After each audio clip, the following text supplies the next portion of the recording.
Hello guys and welcome to Painting Panzers. My name is Christian and today we're going to be taking a look at a Canadian, specifically a World War II Canadian in his unique green late war coloured uniform. So everything about him screams British except his uniform colour is slightly different. So we're going to be focusing on his uniform obviously and the rest of the model too. I've stolen a photo, or not photo but reference from a forum, and I'll leave a link to that in the video description. I'll talk about that when the time comes nearer. But yes, really interesting video. I had a lot of fun with this, but let me know in the comment section if you've enjoyed this or if this is something you've been looking forward to seeing. Alright, let's get into it. Now this is an RKX miniature. It's a free sample. Yes, I was being tight, I didn't want to spend any money, although I will be because they're amazing. I just wanted to test it out, and yeah, this is before their Kickstarters were released, and I'm really happy with it. It's the free sample for the Canadian forces that they have, but shrunk down to 20mm, but the 28mm figure looks even better, so definitely check it out. Download the free sample. If you like it, then go ahead and grab some more. But yeah, this is what we're going to be using today, and this is where you can find it.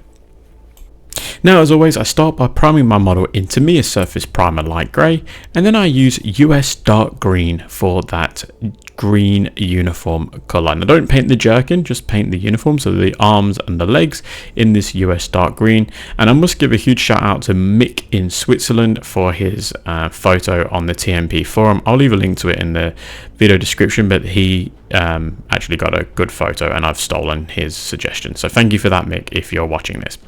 Alright, so German Camo Medium Brown is what I'm going to be using for his jerkin. So it was a brown, leathery sort of coloured jerkin, so we're going to be using this. It's a good colour.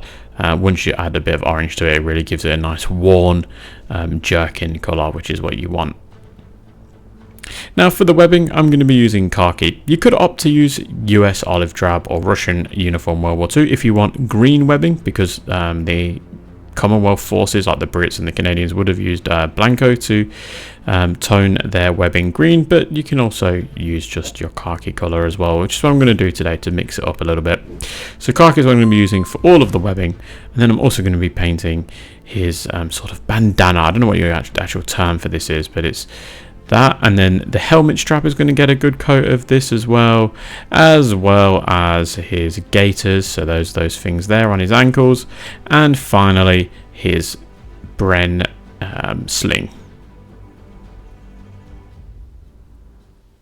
Then for the metal areas on the Bren, I use black grey.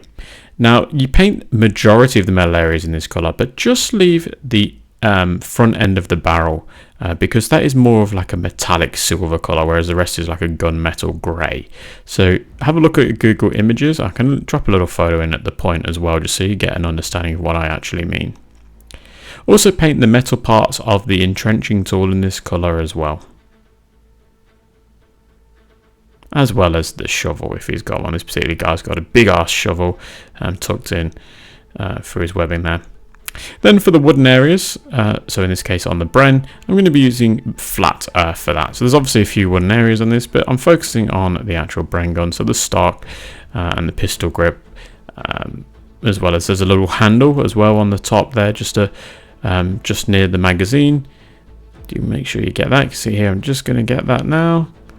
I'll flip the image around just so you can see a bit better, and then I'm going to use the same color for the shovel. Obviously you can mix up your browns if you want to change a bit of variety in what type of wood color you're using.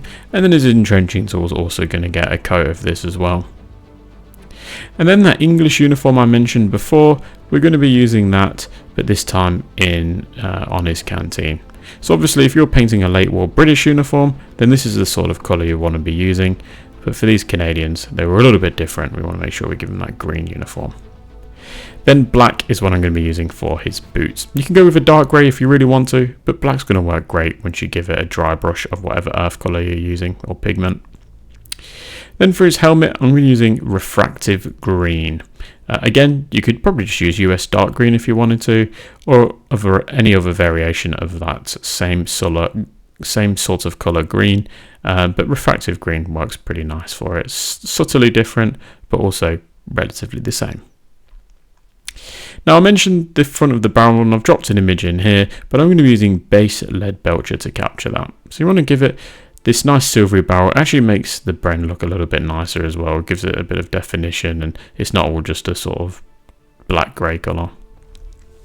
Now the great thing about these RKX miniatures is they've got tons of detail, even in 20mm, so I'm going to be painting the insignia on his uniform in flat red. I'm not going to go with any specific Canadian division just yet. I might change it up once I end up printing more of these, but for now, because I've already got the test print, I'm just going to paint them both in red and then figure it out later on. Then to wash the model, I'm going to be using null oil and Lafmian medium at a 1:1 ratio from Warhammer. Make sure you get that 1:1 ratio. It's really important because you're going to dilute the wash and then it's just going to sit in those recesses nice and dark, but then on those flat surfaces it won't be too dark. Now whilst we wait for that wash to dry, I'd like to quickly just talk about today's sponsor, Noble Knight Games. If you're into historical wargaming like I am, Noble Knight Games is a fantastic place to find miniatures, rulebooks, paints, terrain, and even those hard to find out of print kits that can be almost impossible to track down elsewhere. Whether you're building your next World War II army or starting a brand new project, they've got a huge range of products to help you get your miniatures on the tabletop. You'll find a link to their website in the description below. Thanks again to Noble Knight Games for supporting the channel, and now let's get back into painting this figure. Then I'm using US dark green and German camo beige World War II at a 1:1 ratio, and I'm going to be picking out all the details again. And if I was painting a 28mm model, I'd go over the uniform in that US dark green and then I would hit this step, so I'll be layering twice. But because this is 20mm and I'm cheating, I'm just going to give it one layer and just rush the process. So with that done, and I'm going to use German camo medium brown and orange brown at a 2:1 ratio. So it's not too orangey, it's just giving you a nice worn jerkin and it will come out looking really good. So again, just like the trousers, leave the original washed base colour in the recesses and everything else gets a nice coating of whatever colour you're using. Now I'm going to be using khaki and stone grey at a 1:1 ratio for all of those khaki bits of equipment that need painting. You can see how straight away I'm making that particular bren patch really stand out by just leaving that original wash base colour in the recesses and painting everything else. And then also don't forget to give that Bren sling a coat, as well as his chin strap that's folded over the top of the helmet there, and then his little bandana, and then we're going to go with flat red for the insignia. So again, you could obviously pick which Canadian division you want and just go with that. Then for the English uniform areas, I'm going to be using English uniform and khaki grey. And I realise I've just been saying bandana, I meant balaclava, by the way, for what he's got on his head. His balaclava sounds much better than a bloody bandana. Alright, so for the wooden areas, I'm going to be using flat earth and orange brown. So again, if this was 20mm, I'd go with flat earth and then I'll do the flat earth orange brown. So just bear that in mind. This is easily used on 28mm figures. You just got to layer in more steps. And with the wood areas, you just want to just scratch it in like I am here, because you want to try and simulate some sort of wood grains. So with that done, you then go find and hit it with orange brown. So in this particular step, we're using two layers. If it's 28mm, I'd be using 3. So I'm just scratching it in, and you can see already you've got some sort of resemblance of wood grains. 28mm is going to look nicer, 20mm is not going to look as good, but there's going to be some noticeable grains there, which is what you want. And then same with this shovel. Now for the metal areas, I'm going to be using black grey and basalt grey at a 2:1 ratio, and I'm just going to be doing exactly what we've done in all the other steps. You can see here that already the metal areas on that Bren gun are really starting to pop, and it's a subtle change. And then it's doing the same on the shovel. You could obviously paint the shovel a metallic colour if you wanted to, but I'm just going with this same colour. And then I'm going to use black grey and basalt grey at a 1:1 ratio, because I don't want it to be too bright. I want it to be like a gunmetal grey, quite dull. So this is really good, and this is just repeating the process, but just really focusing on those details, so the raised areas. With that done, I'm going to use old wood and Iraqi sand at a 1:1 ratio, and just adding a nice little line on the top and bottom of the lid on that canteen. Now for the helmet, I'm just going to go over it with refractive green. So first of all, I paint the rim of the helmet, and then I get my paint really watery and just go over the top of there, so it just sort of blends in, but without looking too too different. And then use some refractive green again, but with Russian uniform World War II added at a 1:1 ratio, and just do the same thing. Make it really watery and just blend it in so the two colours sort of blend in together. With that done, we can then apply our flesh tone. So I'm going to use light flesh from AK Interactive. Fortunately, with this particular model, there's not really too much flesh to paint because he's kitted up for winter. So I'm going to get the face and I'm going to get the hands as well. I'm not going to give him gloves because I can't really tell if he's got gloves on or not. Then I'm going to use Stormhost Silver from Warhammer just to give that metallic barrel a coating. And then I'm going to use Flesh Wash from Warhammer just to wash all of those flesh areas that we've just painted. Then we can use light flesh and just go over what we've done. So painting the nose, the eyebrow, the cheeks, the chin, connecting the cheeks and the chin together, but leaving a nice little bit of reddish pinky washed colour between the nose and the lips and in the eye sockets and across between where the nose meets the eyebrow and then between the fingertips. And with that done, add some highlight flesh to the mixture at a 1:1 ratio.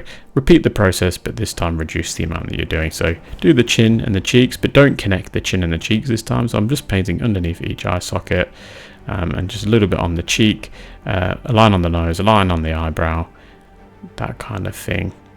And then when you're doing the hands, you can do each individual finger as well as the top of the hand.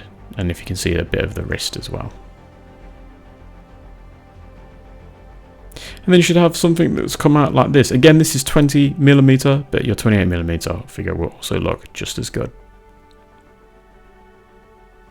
So there we go. The Canadians have finally made it onto the channel. I really hope you guys have enjoyed it. I know a lot of Canadians specifically have been asking for this tutorial, and I hope it hasn't disappointed.